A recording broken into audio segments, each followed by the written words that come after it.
여러분 안녕하십니까? 네, 그 장로님이 기도를 너무 짧게 간단하게 해주셔갖고 제가 설교를 충분히 하라고 시간을 주신 것 같습니다. 벌써 두 번의 시간이 흘렀는데 또다시 새롭게 시작하는 것 같습니다. 네, 고남 앞에 장막부흥에 우리 참석하신 모든 분들이 모든 지역에서 참석하는 걸 보니까 참 부럽기도 합니다. 우리 서주 안에도 전체가 모일 수 있는 이런 어떤 큰 집회가 있었으면 좋겠다는 그런 부러움을 가지고 단에 섰습니다. 웅성웅성 하시는데요. 지금부터 딱 한 시간만 아주 집중해서 함께 오순절을 꿈꾸기 위해서 우리가 무엇을 해야 될지에 대해서 함께 공감할 수 있는 그런 시간이 좀 되었으면 좋겠습니다. 지금까지 내용들을 다 들으셨죠? 금요일부터 안식일까지. 내용을 잠깐 좀 정리하면 오순절에 성령의 역사가 일어나기 전에 세 가지의 사건들이 있었습니다.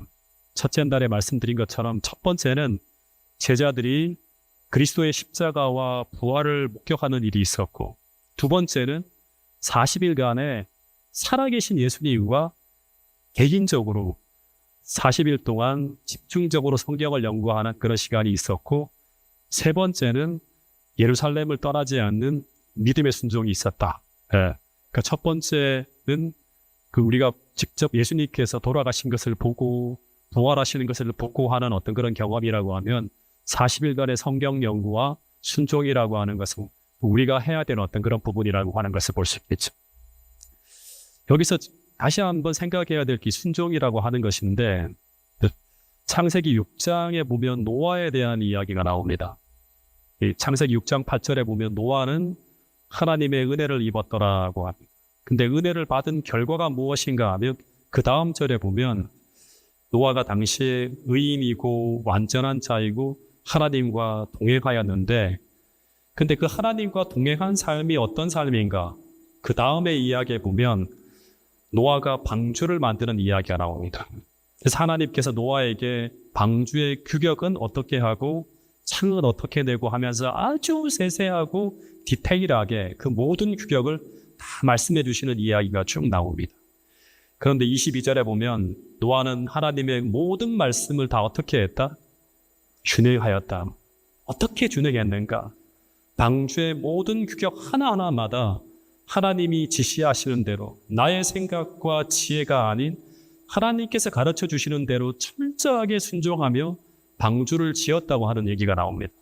즉, 내 생각에는 방주가 너무 크다든가 왜 창을 옆으로 안 내고 위로 내라고 했다든가 단 하나라도 자신의 생각을 가지고 하나님의 계획을 변경하는 일이 벌어지지 않았다고 합니다. 근데 만약에 단 하나라도 하나님의 지시한 사항에 노아가 순종하지 않고 자신의 생각대로 방주를 지으려 했다면 어떻게 되었을까요? 방주는 홍수를 견뎌내지 못했을 것이라고 하는 것입니다.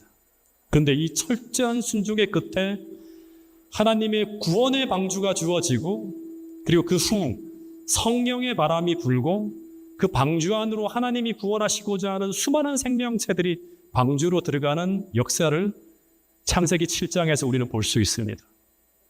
근데 여러분, 오늘 우리는 동일하게 이 마지막 시대에 하나님의 남은 교회이고 하나님의 구원의 방주를 짓고 있는 사람들이 바로 오늘 여러분과 저라고 하는 사실을 기억할 수 있게 되기를 간절히 바라겠습니다. 다시 말해서 하나님은 이 어두운 시대에 하나님께서 찾으시는 백성들을 구원하기 위한 구원의 방주를 짓기 위한 그 일에 동력하도록 오늘 여러분과 저를 부르고 계신다고 하는 사실을 기억할 수 있게 되기를 간절히 바랍니다. 여러분, 그 구원의 방주의 재료가 무엇인가? 바로 여러분 한 사람 한 사람이라고 하는 사실입니다. 그래서 오늘 우리가 하나님께서 바라시고 원하시는 그 설계도로 만들어진 재료들이 되어진다면, 그 구원의 방주가 하나님의 설계도대로 완성되어진다고 하면, 그러면 노아 시대 그 성령의 바람으로 수많은 동물들과 생명체들이 구원의 방주 안으로 몰려왔듯이 동일하게 늦은 비 성령이 부어지고 수많은 영혼들이 구원의 방주 안으로 들어오는 놀라운 역사가 펼쳐질 것이라고 성경은 예언하고 있습니다. 작년에 저희 교회에서 한 분이 칭대를 받았는데요. 이분의 나이가 60대인데 연세대학교 공과대학을 졸업하신 분이고 현재도 아주 성공한 사업가로 사업을 하고 계시는 분이세요. 근데 이분이 교회로 들어오기까지 어떤 일이 벌어졌는지를 생각하면서 제가 참 많은 생각을 하게 되었습니다. 이분은 정말 어린 시절부터 이조일 교회에서 진짜 신실하게 신앙생활을 해오던 분입니다. 혹시 여기도 그분을 아는 분이 계실지 모르겠습니다. 이분이 침례를 받을 때 얼마나 많은 분들이 전화를 해주셨는지 몰라요. 근데 이분이 10년 전쯤에 다니던 교회에서 아주 크게 실망하면서 교회 생활을 멈춥니다. 근데 이분은 교회 생활을 멈췄지만 신앙은 멈추지 않고 끊임없이 진리를 찾고 있었어요. 그러다가 코로나 시절에 이 재림교회 목사님들의 말씀을 접하게 되는데 김대성 목사님의 말씀이나 김명호 목사님의 말씀들을 들으면서 재림교회 진리에 대해서 마음이 열리게 됩니다. 근데 이 재림교회 진리에 대한 명쾌함에 크게 감동도 받았지만 제가 더 주목하는 것은 뭔가 하면 이분들에게 그 명쾌한 말씀을 전해주신 분들이에요. 그분들이 누구인가 하면 나중에 제가 이분들하고 이야기를 들으면 알게 됐는데 이 충주에 있는 목회자도 있지 않은 마련교회라고 하는 교회 성도님들이었어요. 근데 이분들이 오랜 기간 몇십 년 동안이에요. 정말 신실하게 이분들을 섬겨주셨고 너무나 헌신적이고 진실한 사랑으로 이분들에게 재림교회 기별을 전해주면서 또 시조와 가정과 건강 또 농사를 지으며 쌀도 보내주시고 하면서 온갖 사랑으로 진실하게 이분들을 섬겨주셨다고 하는 것을 제가 나중에 듣게 되었습니다. 그 결과 이분들이 이 마련교회 성도님들이 보내준 그 재림교회 목사님들의 말씀을 접하게 됩니다. 그러다가 이분들이 이제 그 마련교회 한 장로님, 아주 신실한 장로님의 권유로 한 스텝을 더 나가게 되는데 그게 바로 뭔가 하면 이분들이 작년에 이 보은 다니엘 빌리지 집회에 참석하게 됩니다. 당시 거기서 강사로 오재호 목사님의 말씀을 듣게 되는데 근데 그곳에서 좋은 말씀을 듣는 것도 큰 감동이었지만 이분들이 더 큰 감동을 받은 것은 뭔가 하면 그 보은 다니엘 빌리지에서 요양원을 하시면서 진실하게 봉사하시는 그 김철우 원장님과 김영숙 부원장님을 만나게 되는데 이분들이 그 두 네 분에게 아주 크게 감동을 받게 됩니다. 야, 진짜 세상에 이런 분도 있구나 하는 그런 생각을 하게 되었다고 합니다. 그리고 난 후에 그 보은 다니엘 빌리지 부원장님이신 김영숙 집사님의 소개로 작년에 저를 만나게 됩니다. 그리고 몇 달 동안 공부를 하게 되는데 저와 공부를 하는 것보다 더 중요한 것은 무엇인가 하면 태능교회에서 이분들이 공부하며 출석하는 몇 달 동안 침례를 받기 전까지 이분들을 정말 신실하게 섬긴 또 장로님 가족들이 있다고 하는 것이 매 공부할 때마다 집에서 음식을 대접하고 장소를 제공하고 정말 함께 기도하며 섬긴 결과 그 두 네 분이 작년에 침례를 받게 되는데 이때 이분들이 침례를 받을 때 얼마나 많이 우는지 몰라요. 근데 이 두 분만이 아니라 그분의 딸도 침례를 받았고 몇 달 후에는 그 아버지를 정말 아버지의 신앙만큼은 진실하게 존경하며 따르던 싱가포르에 사는 둘째 아들까지 중으로 공부하고 결국 침례 날에 맞추어서 귀국해서 큰아들을 제외한 모든 식구들이 다 침례를 받게 됩니다. 근데 이분들이 침례를 받은 후 어떻게 신앙생활을 하는가? 진짜 중요합니다. 이분들은 침례를 받자마자 기존 신자들보다 더한 열정으로 교회를 섬기는 것은 물론이고 어떻게든 이 진리를 전하기 위해 끊임없이 노력을 합니다. 이분이 회사의 회의실을 오픈해서 자신의 사촌과 친구들 다 불러드립니다. 6명을. 그리고 우리 교회 장로님 4분을 모시고 매 일요일 저녁 6시부터 밤 9시까지 성경을 공부하면서 전도를 합니다. 이분은 회사에 출근해서도 오전 시간 거의 대부분을 이 회사 경영을 위해 기도로 보내시는 분이라고 합니다. 더하여 그 아들도 어떤 아들인가 하면 싱가포르에서 신실하게 신앙생활하면서 싱가포르에 재림교회를 세우는 한인 재림교회를 세우는 꿈을 가지고 저와 함께 줌으로 공부를 계속하고 있습니다. 근데 이분들을 보면서 또다시 생각하게 되는 것은 무엇인가 하면 재림교회는 원래 베드로와 고넬료의 만남처럼 이렇게 재림교회 밖에서 진리를 찾고 있는 준비된 영혼들이 정말 진리대로 살아가는 신실한 남은 무리의 삶을 보고 끊임없이 넘어오는 일들이 계속 벌어지고 있는 그런 선교가 일어나는 교회가 원래 하나님께서 원래 세우고자 하는 이 재림교회라고 하는 것입니다. 이게 바로 남은 교회라고 하는 것입니다. 여러분, 그래서 오늘 우리가 해야 될 정말 중요한 일은 무엇인가 하면 원래 우리가 하늘로부터 부여받은 재림신앙을 회복하고 사명을 회복하고 정말 뜨겁게 교회가 하나님의 사랑으로 불타오르고 성령의 불이 교회마다 불붙는 것입니다. 그렇게만 되어진다면 하나님은 노아의 방주가 준비되어졌을 때 성령의 바람으로 수많은 생명체를 방주 안으로 보냈듯이 이 진리를 찾는 준비된 신실한 문의들을 교회로 보내주신다고 하는 사실을 믿게 되기를 간절히 바라겠습니다. 여러분, 그래서 우리는 바벨론에서 나오라고 하는 큰 소리로 외치기를 위해 먼저 준비된 구원의 방주가 필요함을 꼭 기억하시고, 그 일을 위해 혼합 앞에 온 교회가 연합하여 성령으로 불타오르는 그런 교회를 세울 수 있는 놀라운 역사가 이번 교회에 꼭 펼쳐질 수 있게 되기를 간절히 바라겠습니다. 다시 사도행전으로 돌아가서 오늘은 이제 그 다음 예수님의 승천 후에 벌어진 일을 좀 소개하도록 하겠습니다. 사도행전 1장 12절부터 14절에 보면 진짜 오늘 우리가 정말 중요하게 오순절에 성령을 받기 위해서 필요한 내용이니까 같이 잘 숙지하고 이제 저녁에 오순절에 대한 내용을 같이 공부하면서 함께 그 오순절 성경을 꿈꾸게 되고요. 내일 오전에는 이제 하늘을 향하여 나가는 재림 준비를 위해 필요한 성경을 우리가 기다리는 마음으로 또 마지막 강의를 좀 같이 나누도록 하겠습니다. 사도행전 1장 12절부터 이 15절까지의 내용에 보면 예수님은 감담원이라고 하는 산으로 가서 승천을 하셨습니다. 근데 그곳에서 주님이 승천하시는 것을 지켜본 후에 제자들은 이제 예루살렘 시내에 있는 한 다락방으로 들어갑니다. 근데 이 다락방은 마가복음 14장 15절 16절에 보면 예수님이 최후의 만찬을 위해 이제 준비했던 방인데, 이 다락방은 큰 다락방이라고 적혀 있습니다. 큰 다락방.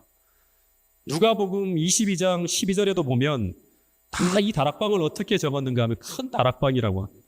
이 다락방은 오늘 우리가 생각하는 그런 다락이 아니라 옥상에 지붕이 올려진 대연회장이라든가 식당으로 사용하지는 대형 공간입니다. 근데 그 대형 다락방에 120명이나 되는 많은 사람들이 모였습니다. 근데 사도행전 1장 13절 14절에 보면 이 다락에 모여있는 사람들이 어떤 사람인지 나오는데, 120명 중에는 베드로, 요한, 야고보 등 11명의 제자들과 예수의 어머니 마리아와 예수의 형제들이 모여있고, 그 외에 이름이 기록되어져 있지 않은 한 100여 명의 사람들이 쭉 모여 있었다고 합니다. 근데 이 우여곡절 끝에 이 마가 요한의 다락방에 모여 있는 이 120명의 사람들이 바로 주님께서 이 땅에서 3년 반의 사역의 끝에 주님께서 세우신 최초의 교회입니다. 즉, 이 120명의 사람은 주님을 따르는 수많은 군중 속에서 흔들림 속에서 떨어져가는 그 과정 속에서도 끝까지 순종하여 그들이 있어야 할 그 자리에 끝까지 머물고 있는 성경적 나무물이라고 할 수 있겠죠. 그런데 이들을 통해서 최초의 교회가 탄생합니다. 그런데 이 120명의 무리가 다락방에 모여서 한 일이 무엇인가? 사도행전 1장 14절에 보면, 이건 좀 지나가겠습니다. 이들이 마음을 같이하여 기도하였다고 합니다.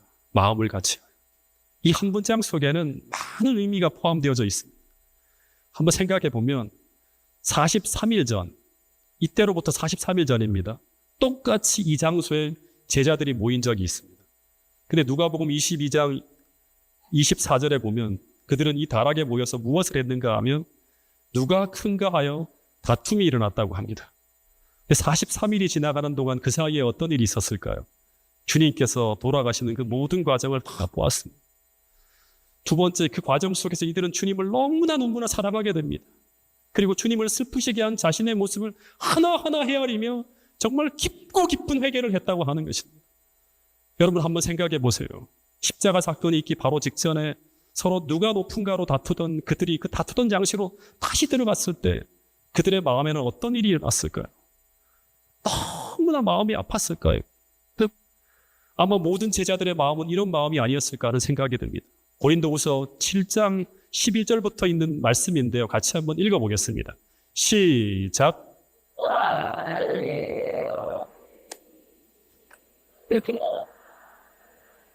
얼마나 변증하게 하며 얼마나 분하게 하며 얼마나 두렵게 하며 얼마나 사모하게 하며 얼마나 열심히 있게 하며 얼마나 벌하게 하였는가. 너희가 그 일에 대하여 일체 너희 자신의 깨끗함을 나타내야 돼요.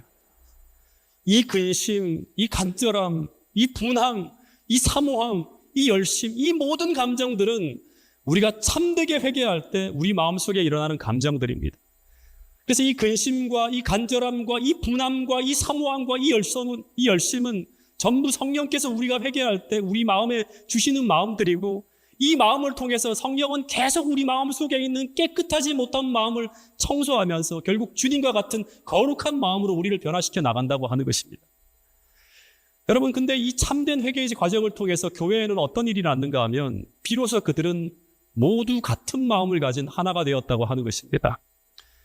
그래서 여러분, 교회는 그리스도 중심으로 연합되어져 있는 무리인데, 근데 그 연합의 과정에는 반드시 무엇이 있는가 하면 그냥 연합은 일어날 수가 없어요. 아무리 잘해보자 해도 안 됩니다.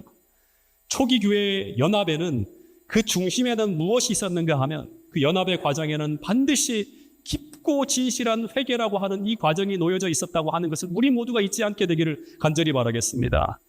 여러분, 성경을 연구해 보면 언제나 새로운 시대가 열리기 전에 하나님께서는 당신의 백성들을 찾기 위해 전해지는 모든 기별을 다 살펴보면 뭐가 포함되어져 있는가 하면 회개하라고 하는 회개의 메시지가 포함되어져 있어요. 여러분, 그런데 회개가 쉬울까요? 어려울까요? 우리가 생각할 때 회개가 참 내가 원하면 할 수 있다고 하는 것처럼 생각되어지지만 실제로 성경을 살펴보면 성경에 나오는 많은 인물들이 참되게 회개하는 일에 다 실패합니다. 예수님 당시를 보면 하나님의 교회를 형성하고 있었던 중심 인물들이 바리새인들, 사두개인들이었는데 이들은 전부 침례 요한의 기별에 끌리긴 했지만 그러나 그 기별을 통해 회개하는 데는 실패한 사람들이었어요. 그래서 그들은 예수님을 영접하는데 실패하게 됩니다. 여러분, 회개라고 하는 것이 참 쉬워 보이고 참 단순해 보이지만 실제로 그것이 개인의 삶 속에 참되게 일어나는 경우는 정말 드물다고 하는 것입니다. 특별히 요한계시록 3장에 보면 종말에 비유되어지는 이 마지막 시대의 교회인 라오디게아 교회의 모습을 보면 그 교회의 교인들이 전부 회개에 실패한 모습으로 살아가고 있습니다. 회개하지 않아요. 네. 그런데 왜 라오디게아 교인들이 회개하지 못하고 있는 것일까요? 창세기 3장의 이야기를 살펴보면 그들은 자신이 회개할 필요가 있는 존재라고 하는 사실을 인식하지 못하고 있기 때문이라고 하는 것입니다. 여러분, 그래서 우리가 진실로 회개하려면 먼저 우리는 지금 내가 어떤 모습이고 내가 지금 어떤 상태로 신앙하고 있는지 내 자신의 모습을 참되게 바라볼 수 있는 그런 시간이 필요하다고 하는 것입니다. 지금 내가 얼마나 잘못된 사람인지, 내가 얼마나 주님을 슬프게 하고 있는지, 내가 얼마나 하나님의 사랑을 외면하며 살아가고 있는지 그 참모습을 성령의 조명을 통해서 참되게 보기 전에는 우리는 참된 회개를 할 수 없다고 하는 것입니다. 근데 이것을 참되게 바라볼 수 있게 만들어주시는 것이 무엇인가 하면 사도행전을 보면 그리스도의 십자가입니다. 사도행전 2장에 보면 수많은 유대인들이 스스로 얼마나 잘못된 삶을 살아가고 있는지 스스로는 몰랐습니다. 마치 십자가 전의 제자들처럼. 그런데 사도행전 2장 36절부터 38절의 말씀을 보면 베드로가 전하는 기별을 듣고 전부 사람들이 어떻게 되는가 하면 마음에 찔렸다고 합니다. 근데 이 찔림이라고 하는 것은 원어를 살펴보면 카타소노마이라고 하는 단어를 쓰는데 관통하는 거예요. 막 가슴을 뚫고 지나가는 거예요. 막 후벼 파고 지나가는 거예요. 그런데 그들이 어떤 기별을 듣고 전부 마음에 찔렸을까요? 36절에 보면 십자가의 기별입니다. 십자가의 기별. 여러분, 성령을 통해 우리가 그리스도의 십자가를 바라보게 될 때 그리스도의 십자가는 우리의 참모습을 보게 해줍니다. 조금 더 구체적으로 말하면 성령 하나님은 그 십자가를 통해서 내가 얼마나 하나님의 사랑을 받고 있는 존재인지를 보여주는 동시에 내가 얼마나 하나님 앞에 큰 죄인인지를 깨닫게 해주는 것이 바로 예수님의 십자가라고 하는 것입니다. 그래서 성령 하나님의 사역 중에 하나가 무엇인가 하면 이 십자가를 통해서 먼저 우리를 회개의 자리로 이끌어 가신다고 하는 것입니다. 그리고 우리가 그 회개의 자리에서 진실된 회개를 하게 될 때 우리는 하나님과의 관계가 회복되어지고 그리고 그 회복의 증거로 우리는 무엇을 받게 되는가 하면 성령을 선물로 받게 된다고 하는 사실입니다. 마찬가지로 사도행전에 보면 이 마가요한의 다락방에 모인 120명의 제자들이 그 10일간 어떤 회개의 시간을 보였는지를 설명하고 있는데 그들은 이렇게 회개했다고 합니다. 기억에서 사라졌던 진리들이 그들의 마음에서 다시 떠올랐습니다. 그 전에 그냥 듣던 말씀이 다시금 떠오르는 거예요. 그들은 이것들을 서로에게 되풀이하였다. 10일간 기도하며 벌어진 일입니다.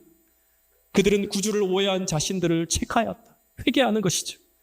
그분의 순결하고 거룩한 생애를 명상할 때 만일 그들의 생애로 그리스도의 품성의 아름다움을 증거할 수만 있다면 너무 힘들어서 하지 못할 수고나 너무 커서 못할 희생이 없다는 것을 느꼈다.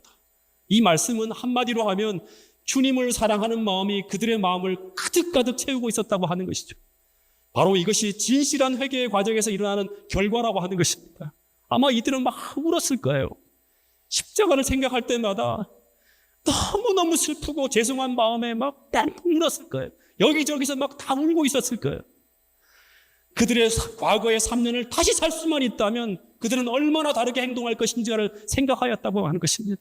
이런 마음이 우리를 이끄시는 역사, 성령의 역사 속에 우리 마음속에 참된 회개를 통해서 일어나는 하나의 변화라고 하는 것입니다. 여러분, 주님을 위해서 아무리 큰 거를 드려도 아깝지 않고 어떠한 요구를 하신다 하더라도 다 드릴 수 있는 그런 십자가의 사랑이 호남교회 모든 성도들의 마음속에 불타오를 수 있게 되기를 간절히 바라겠습니다. 그런데 이런 회개는 우리 힘으로 되는 것이 아니라 이런 회개는 이런 사랑이 우리 마음에 들어와야지만 가능한 것이라고 하는 것입니다. 그런데 그 사랑이 어떻게 우리 마음속에 들어오는가? 사도행전을 바라보면 일관되게 이 사랑은 십자가를 통해 들어오고 있었습니다. 십자가의 사랑은 우리가 명상만 한다고 해서 들어오는 것이 아니라 로마서 5장 5절에 보면 성령을 통해서 우리의 마음에 부어진다고 합니다. 여러분, 그래서 성령을 힘입지 않으면 우리는 절대 그 사랑을 느낄 수도 없고 더하여 진실한 회개도 할 수 없다고 하는 것입니다. 그런데 이런 깊고 진실한 회개가 일어나지 않으면, 이런 회개의 기도가 온 교회적으로 일어나지 않으면 우리에게 늦은 비 성령이라고 하는 건 존재하지 않을 수 있다고 하는 것입니다. 왜냐하면 사도행전의 역사를 보잖아요. 그럼 사도행전은 성령의 행전이자 회개의 행전이에요. 회개의 행전. 사도행전의 시작도 깊고 깊은 회개의 과정을 통해서 오순절 성령이 역사했고요. 베드로의 첫 번째 전도 설교와 두 번째 전도 설교를 통해서 수많은 신자들이 들어오는 그 모든 과정에서 교회 안으로 들어오는 모든 신자들은 회심한 신자들이고 그들은 모두 깊고 깊은 회개를 통해서 다 새로 들어오지만 성령을 체험하며 나가고 있었다고 하는 것이 사도행전의 하나의 스토리라고 하는 것입니다. 수많은 사람들이 교회로 몰려 들어왔지만 그들은 모두 거듭난 사람, 회개한 신자들이었고 그 짧은 시간 안에 수많은 사람들이 모였지만 모두 다 일치하는 마음을 가지고 주님 주신 사명을 향해 나가는 교회가 바로 사도행전에서 쓰여지는 교회의 모습이라고 하는 것입니다. 여러분, 이런 진실한 회개는 결국 어떻게 된다? 교회를 하나로 연합시켜버립니다. 아무리 하나 되자 하더라도 우리 성도들이 전부 다 회심한 마음을 가지고 진실하게 십자가의 사랑으로 회개하지 않으면 우리는 결국 하나가 될 수 없습니다. 교회가 하나로 되어질 때 그 하나된 마음은 전부 어디를 향하는가 하면 주님 주신 사명을 향하게 만듭니다. 그 사명을 향해서 일치된 마음으로 기도할 때 거기에 무엇이 부어지는가 하면 오순절 성령이 역사했다고 하는 것입니다. 여러분, 그래서 오늘 호남 앞에 모든 교회가 정말 늦은 비 성령을 소망한다면, 주님의 재림을 기다리고 있다면 모든 교회마다 깊고 진실한 회개 운동이 일어나야 하고 그 운동이 일어나기 위해서 모든 신자들은 십자가의 사랑으로 불타올라야 된다고 하는 사실을 꼭 기억할 수 있게 되기를 간절히 바라겠습니다. 어쨌든 교회는 이제 완전히 하나로 연합되어져 있는데 그런 상태에서 한 가지만 좀 더 이야기를 하면 사도행전 1장 15절에 보면 갑자기 베드로가 등장합니다. 초기 교회 첫 번째 직원회가 열립니다. 이 회의를 하는 장면이 나와요. 그 안건이 뭐냐 그러면 가룟 유다로 인해 공석이 된 자리에 새로운 사도를 세워야 되는데 그걸 뽑아야 되는데 어떻게 할 것인지를 이제 묻는 거예요. 23절에 보면 이 120명 중에 두 사람이 추천되어져 올라옵니다. 한 사람은 바사바라고도 하고 별명은 유스도라고 하는 요셉이에요. 또 한 사람은 마띠아라고 하는 사람. 이 두 사람은 120명의 교회에서 그냥 지도자가 아니라 최고 지도자로 뽑히는 것이기 때문에 결코 작은 일이 아니에요. 진짜 중요한 일이었어요. 두 사람을 추천한 사람들은 여기 기록에는 나오지 않지만 그 사람을 선호하고 지지하는 사람들이었을 거예요. 그러면서 자신들이 지지하는 사람이 사도가 되기를 바랐을 수도 있을 겁니다. 근데 바로 투표하지 않고 모든 사람들이 이 두 사람을 놓고 다 기도하기 시작합니다. 근데 이 기도는 정말 단순하면서도 진실된 짧은 기도였습니다. 그리고 이들이 이제 선택하는 이 일의 마지막 방법으로 제비 뽑기를 제안하게 되고 그 제안이 받아들여져서 제비를 뽑았는데 결론이 누가 선출되어지죠? 마띠아가 선출되었습니다. 이 마띠아가 선출되어진 이후에 이 120명의 무리 가운데 무슨 분란이나 다툼이 벌어졌다고 하는 기록이 전혀 존재하지 않습니다. 근데 만약 이 회의가 십자가 전에 벌어졌다면 어떤 일이 벌어졌을까? 십자가 전에 누가 높은가 하는 정신이 꽉 차 있을 때 그때 이 회의를 냈으면 어떤 일이 벌어졌을까? 아마 120명은 제비 뽑는 것부터 시작해서 이의를 제기하며 아마 이 120명은 바사바파와 마띠아파로 분열되어져서 기독교는 벌써부터 장로교, 감리교 막 이렇게 하는 것처럼 수많은 분파로 나누어지고 그 교회에는 절대 오순절의 성령이 역사하지 않았을 것이라고 하는 것입니다. 그런데 교회는 온전히 연합되어져 있었고 이런 연합은 아주 예민한 회의를 아무런 분란 없이 끝내게 만들었다고 하는 것입니다. 그런데 이런 연합은 또다시 말하지만 깊고 깊은 기도와 회개의 시간을 보낸 후에 벌어진 일이라고 하는 사실을 기억해야 됩니다.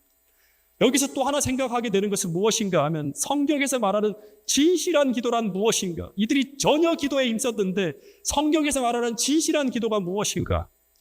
성경에서 말하는 기도란 성령이 나를 지배하시고 이끌어 가시도록 나를 드리는 겁니다. 그래서 내가 어떤 원하는 것을 구하는 것이 아니라 계속 나의 뜻을 버리고 하나님의 뜻을 찾고 그 뜻이 나를 이끌어 가시도록 구하는 것. 이것이 진짜 기도예요.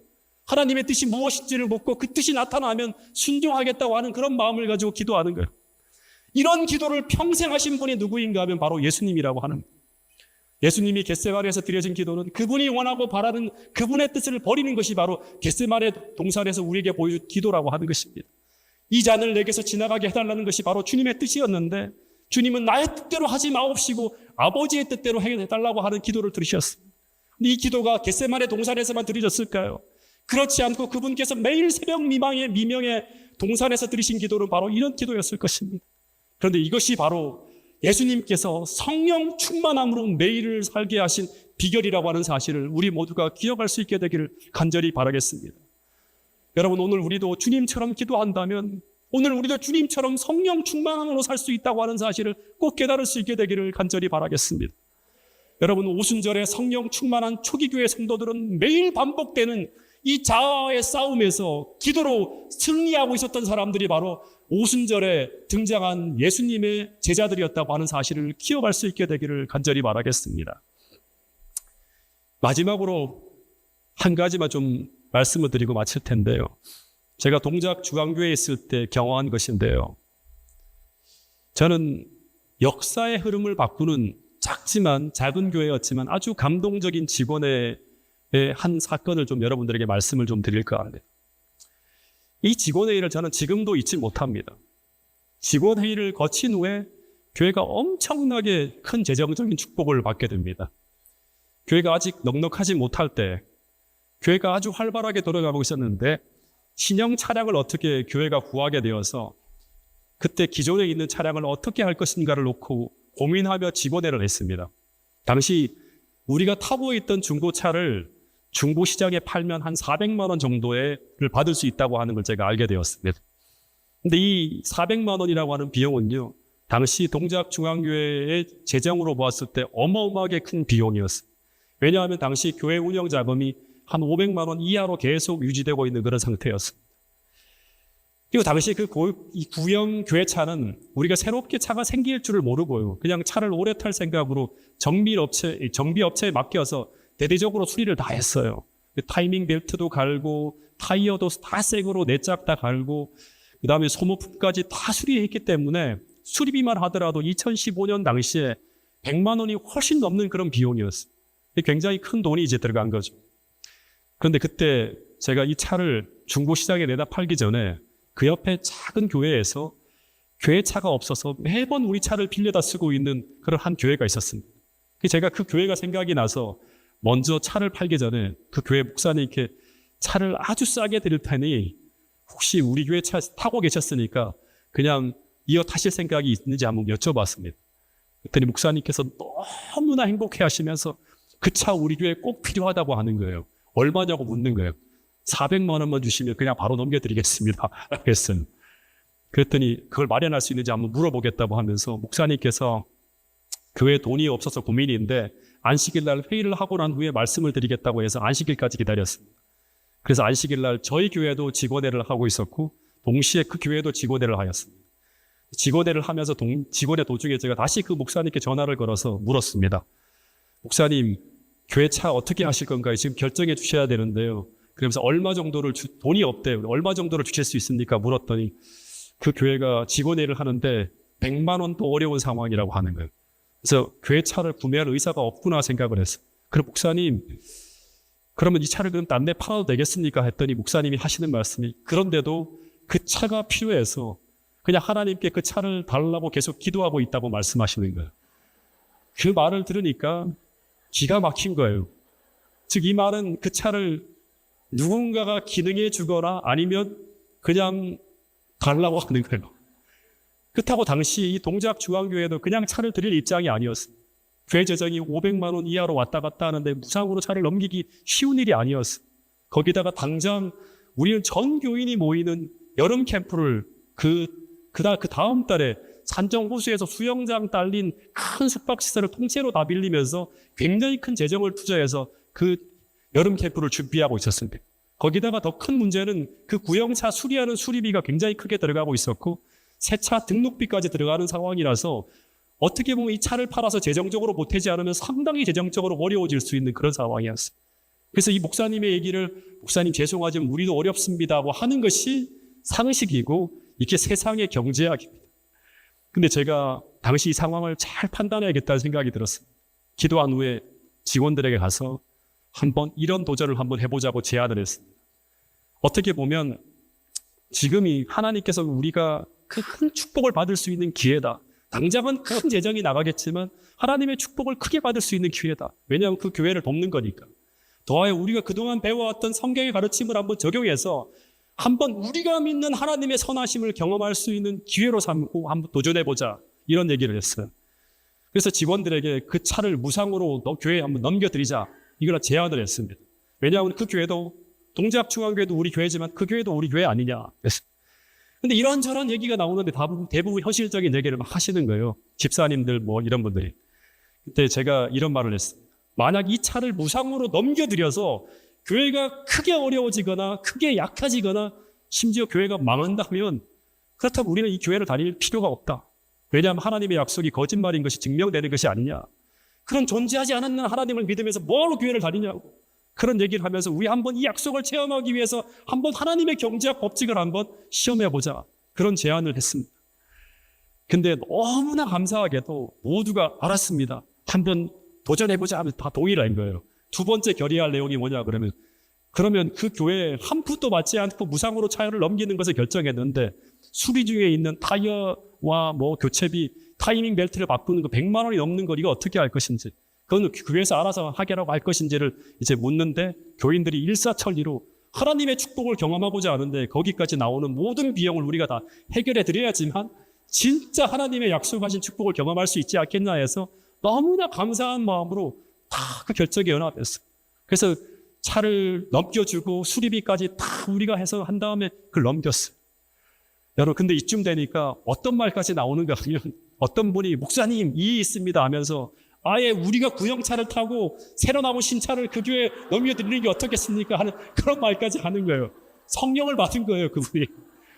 만약 그렇게까지 했다면 진짜 더 큰 축복을 받았겠지만 거기까지는 믿음이 없어서 그냥 차를 깨끗하게 수리해서 넘겨드리자는 쪽으로 결정을 했어요. 그래서 진짜 어렵겠지만 그런 결정을 하고 난 이후에 그 다음에 어떤 결과가 벌어졌는가. 당시 동작중앙교회 모든 교인들은 이후 역사가 어떻게 벌어질지를 주목해 보았어요. 왜냐하면 재정을 다 넣었으니까 거기다. 먼저 도움을 받은 그 작은 교회가 차를 타고 선교적으로 막 다니면서 동력을 얻어서 분위기가 쇄신하면서 침례자가 나기 시작했고요. 교인들과 함께 방문하고 야유회를 가고 하면서 큰 유익을 얻어서 3대 성장을 이루어서 좋은 결과를 보게 되면서 그 연말에 너무너무 감사해서 감사의 떡을 사들고 교회를 방문해 주셨습니다. 저희 교회를 이렇게 주셨어요. 너무나 저희들이 기뻤어요. 그것만 하더라도 보람되고 좋은 일을 했다는 생각이 들었어요. 더하여 동작중앙교회를 그 차를 넘긴 후에 어떤 일이 벌어졌나요? 장막 부흥회로 엄청난 재정을 사용했지만 그러나 그 자동차를 수리하고 무상으로 넘김으로 500만 원의 손해를 본 것이 아니라 상상할 수 없는 물질적인 축복을 받게 됩니다. 그의 말에 평소 우리가 유지하던 재정보다 10배 이상 역대 최고의 재정적 축복을 누리게 되었어요. 그런데 이 모든 이유를 우리는 절대 우연으로 돌리지 않았습니다. 왜냐하면 그 약속이 성경에 있었기 때문이라고 하는 거예요. 그래서 이 경험을 한 후에 교회는 이제 축복의 통로로서 역할을 끊임없이 감당하기 위해서 그의 재직들이 연말에 이 받은 축복을 놓고 재정이 엄청나게 많이 들어오는 거예요. 기도하며 고민하기 시작합니다.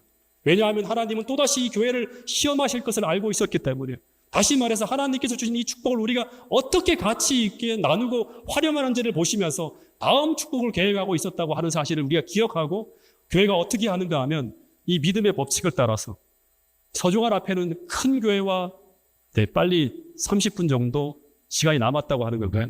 30분 정도? 네. 한 15분 정도만 더 쓰면 끝이 납니다. 네. 서종할 앞에가 대형 교회와 작은 교회를 서로 자매 결연을 맺어갖고 재정을 지원합니다. 근데 동작중화교회 대형 교회가 아니에요. 근데 우리가 재정이 넘치니까 자매 결연 교회를 맺게 해달라고 합회에다 신청을 했습니다. 매년 200만 원씩 작은 교회를 돕는 데 재정을 사용했고, 어려운 일이 생기는 교회나 도움이 요청하는 모든 교회에 다 물질을 나누었어요. 다 우리 교회니까. 액트교회 화재가 나면 그걸 돕고, 지방의 어떤 성도가 수해를 당해서 어려움을 당하고 있다는 얘기를 듣고 또 돕고, 모든 곳에다가 끊임없이 나누었는데 교회가 어떻게 되었는가? 가난하게 되지 않고 엄청난 재정을 또다시 우리가 받게 됩니다. 그 당시 온 교회가 이타적으로 물질을 사용하며 믿음으로 살아갈 때, 당시 2010년부터 2012년까지 겨울마다 서울의 그 강남 지역인데요, 유일하게 그 동네에서 기름 보일러를 사용하던 교회였는데, 정말 가난한 교회였는데, 난방비가 200만 원이 없어서 특별헌금을 매 겨울마다 했던 그런 교회였는데, 당시보다 30배 이상의 교회 운영 자금을 가지고 운영하는 교회로 변하게 되었다고 하는 것입니다.